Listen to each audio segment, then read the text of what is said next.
Всем привет! На связи Тундук, и мы сегодня ответим на самые часто задаваемые вопросы от наших пользователей. Как загрузить диплом о высшем образовании? Для этого вам нужно зайти на сайт diplom.edu.gov.kg, авторизироваться через EC или через приложение Тундук, заполнить данные так, как указано это в оригинале, и загрузить скан документа в формате PDF.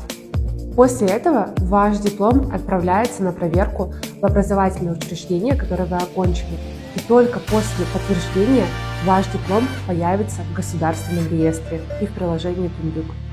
Что делать, если вы потеряли доступ к аккаунту Тундук? Что же вам нужно сделать в этом случае? Первое. Пойти лично в Центр обслуживания населения, то есть ЦОН. Второе. Написать заявление на смену номера телефона или электронной почты. Третье.